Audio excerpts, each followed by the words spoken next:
तो हेलो मेरे प्यारे भाई बहन, कैसे हैं आप सब। स्वागत है मेरे YouTube channel four easy class में।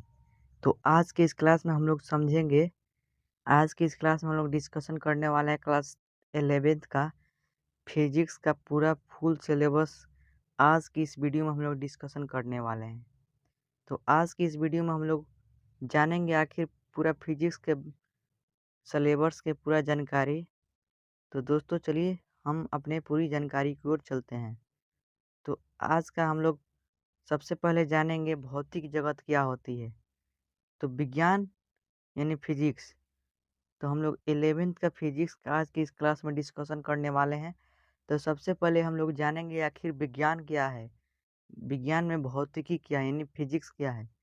तो भौतिकी विज्ञान की वह शाखा है जो प्राकृतिक तथा प्राकृतिक घटनाओं की व्याख्या करती है। यानी प्राकृतिक घटनाओं के बारे में विज्ञान की वैसी शाखा जो बताए उसको हम लोग भौतिकी कहते हैं। यानी भौतिकी विज्ञान की वह शाखा है जो प्राकृतिक तथा प्राकृतिक में होने वाली घटनाओं की व्याख्या करती है। तो आखिर फिजिक्स क्या होती है? जो प्राकृतिक तथा प्राकृतिक घटनाओं के बारे में व्याख्या करे उसको हम लोग फिजिक्स बोलते हैं। अब हम लोग जानेंगे फिजिक्स का फुल फॉर्म। तो फिजिक्स का फुल फॉर्म होता है पी से होता है पॉजिटिव, जिसको हिंदी में सकारात्मक बोलते हैं। एच से होता है हम्बल, जिसको हिंदी में विनम्रता बोलते हैं। वाई से होता है यंडर, जिसको हिंदी में सामने बोलते हैं। और एस से होता है स्टडियस, जिसको हिंदी में अध्ययन बोलते हैं।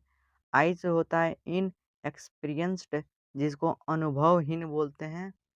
सी से होता है कम्युनिकेटिव, जिसको हिंदी में तार्किक बोलते हैं। तो एस से होता है साइंटिफिक, जिसको इंग्लिश में हिंदी में वैज्ञानिक बोलते हैं।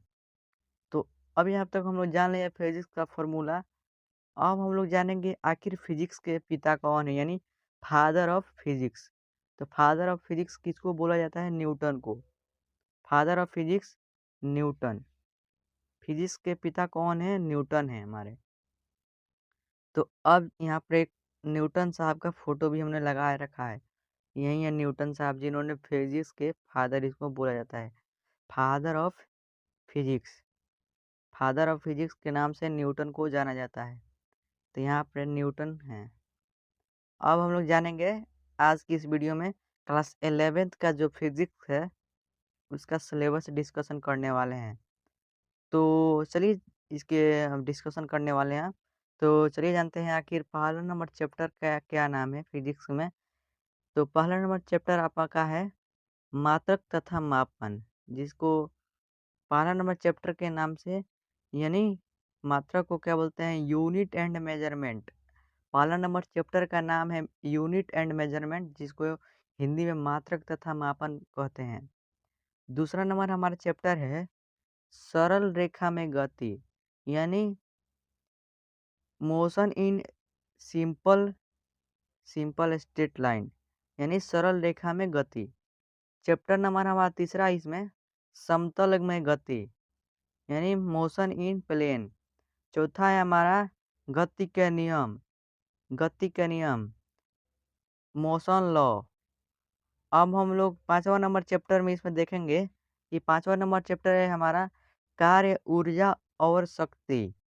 पांचवा नंबर चैप्टर है work and energy and power. छठवां नंबर चैप्टर हमारा है कणों के निकाय तथा घूर्णन गति, यानी पार्टिकल तथा रोटेशनल मोशन। अब हम लोग सातवां नंबर चैप्टर जानेंगे। तो सातवां नंबर चैप्टर हमारा है गुरुत्वाकर्षण, जिसको इंग्लिश में ग्रेविटेशनल बोलते हैं। चैप्टर नंबर 8 है हमारा ठोसों के यांत्रिक गुण, मैकेनिकल प्रॉपर्टीज ऑफ सॉलिड्स। अब हम लोग 9वां नंबर चैप्टर जानेंगे। तो 9वां नंबर चैप्टर हमारा है तरल के यांत्रिक गुण, यानी mechanical properties of fluid. Chapter number 8 और 9 दोनों सेम है, बस यहाँ पर ठोसों के यांत्रिक गुण है चैप्टर नंबर 8 में, और चैप्टर नंबर 9 में है तरल के यांत्रिक गुण। बस यहाँ पर ठोसों के बारे में हम लोग अध्ययन करेंगे और यहाँ पर हम लोग तरलों के यांत्रिक गुण के बारे में अध्ययन करेंगे। चैप्टर नंबर 10वां हमारा है चैप्टर नंबर 10 है द्रव के तापीय गुण। द्रव के तापीय गुण चैप्टर नंबर 10वां हमारा है। अब चैप्टर नंबर 11 की बात करें तो ऊष्मागतिकी। ऊष्मागतिकी चैप्टर नंबर 11 हमारा है। अब नेक्स्ट चैप्टर हमारा चैप्टर नंबर 12 है अणुगति सिद्धांत, यानी अणुओं की जो गति होती है उनके सिद्धांत के बारे में हम लोग चैप्टर नंबर 12 में पढ़ेंगे। चैप्टर नंबर 13 हमारा है दोलन, जिसको ऑस्किलेटरी बोलते हैं, इंग्लिश में इसको ऑस्किलेटरी बोलते हैं। चैप्टर नंबर 14 हमारा है तरंगे, जिसको इंग्लिश में वेव्स बोलते हैं। तो यहाँ तक हम लोग क्लास 11th का जो पूरा फुल चैप्टर है इसको डिस्कशन कर लिए और इनका नाम भी जान लिए। तो अब हम लोग एक मोटिवेशन लाइन है आपके लिए।